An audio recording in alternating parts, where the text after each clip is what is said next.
Mon nom est Loïc Joanigo et je suis né en 53, donc ça fait déjà un bail. Et mon premier livre qui était déjà La famille Passiflore, c'était en 1987.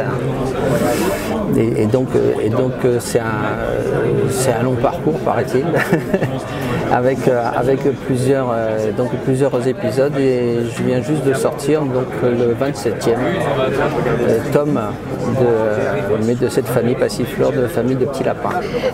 Je travaillais déjà beaucoup pour la publicité, pour la télévision aussi en tant que décorateur, et on m'a proposé de faire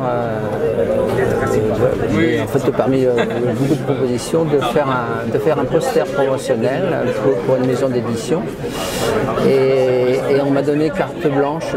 C'était pour une maison d'édition qui était en train de se monter, c'était les éditions Milan. Ils étaient 6 et ils ont terminé à 250.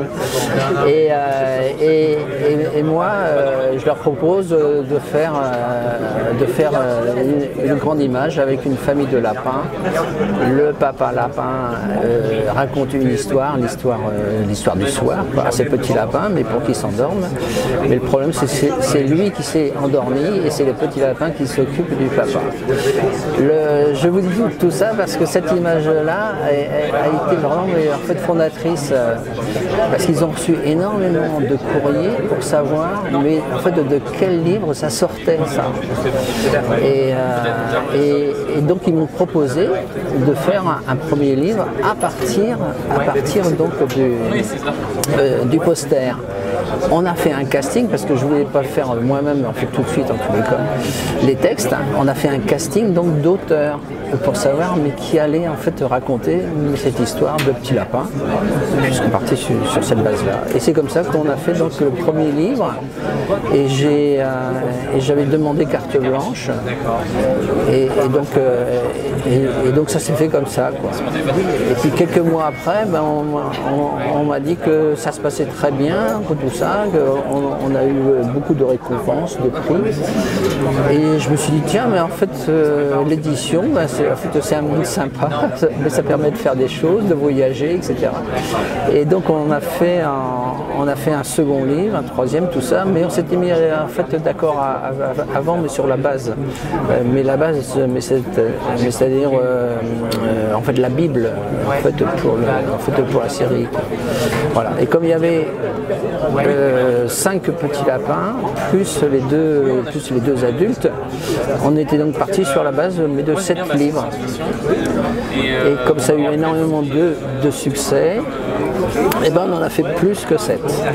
Mais là j'étais parti sur la base de mon chien, de ma chienne, mais qui est très vieille d'ailleurs, et qui adore dormir mais je la vois toujours en train de dormir, et donc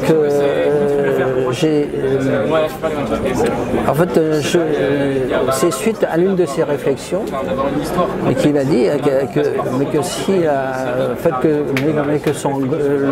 que son grand rêve, ce serait de dormir tout le temps, par exemple d'hiberner.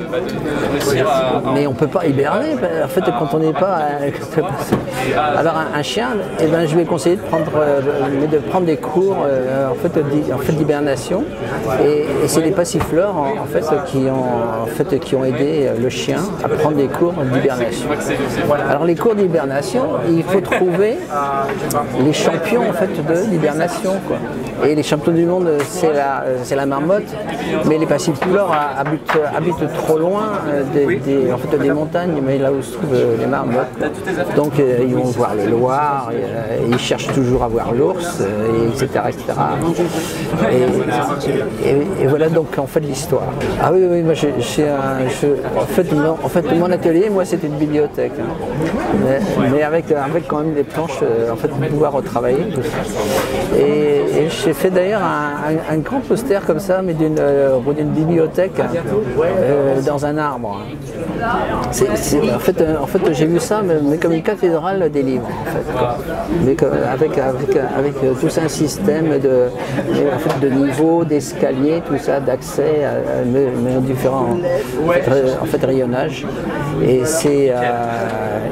et ça donnait donc ce poster là, voilà, c'est ça. Mais j'adore les livres, j'ai beaucoup de livres, je suis un petit peu foufou de ça. Ah oui, en fait j'ai une partie de mes guitares, ouais, parce que je fais de la musique. Et elles sont toujours là, disponibles en fait. Mais je crois qu'on est pas mal, quand même, mes deux dessinateurs à avoir ce genre de présence. Non, mais non, en fait, c'était vraiment par hasard, par hasard presque, que je me suis mis à faire des petits lapins, quoi. Mais en fait, j'aurais pu faire des souris, tout ça, mais en fait, j'en fais d'ailleurs. Hein.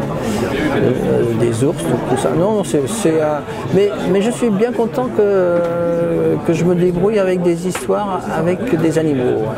Parce que ça rend plus libre, plus libre dans la forme, dans les dimensions, et puis leur faire beaucoup d'aventures qu'on est un petit peu plus coincé quand c'est des personnages. Alors là, c'est le problème, c'est la base de la technique. Moi, c'est de l'aquarelle.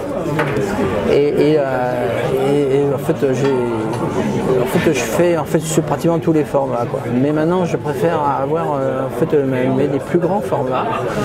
Mais il y a une limite technique pour l'aquarelle. Parce que pour faire de l'aquarelle qui soit bien clair, là, il faut travailler mais sur du papier qui est tendu, mouillé, tendu. Et tendre un papier, ça suppose qu'il y a des plaques dessus, en fait des supports, des planches, et il y a une limite à ça, forcément. Et donc la limite c'est de 1,20 m sur 80. Donc, on peut tendre encore une feuille à cette dimension-là. Mais en fait c'est limité à ça. Mais j'ai fait beaucoup de grands formats là, en fait récemment, et ça me plaît beaucoup parce que c'est des gestes très très libres, en fait comme ça qu'on peut faire. Il faut avoir du bon matériel, ça c'est sûr. Le meilleur papier du monde, les meilleurs pinceaux, tout ça, et puis bien sûr les appareils aussi. Et depuis ces très très nombreuses années, là, j'ai donc poussé loin le bouchon de la recherche en aquarelle. De Edward Hopper, pour la raison de la lumière, de sa vision du monde américain, et puis sa conception aussi tout simplement de l'image. En fait, pour que l'image fonctionne, ça s'appelle la composition. C'est quelque chose de presque mystérieux. C'est comme la structure musicale, mais des grandes symphonies, tout ça. Voilà.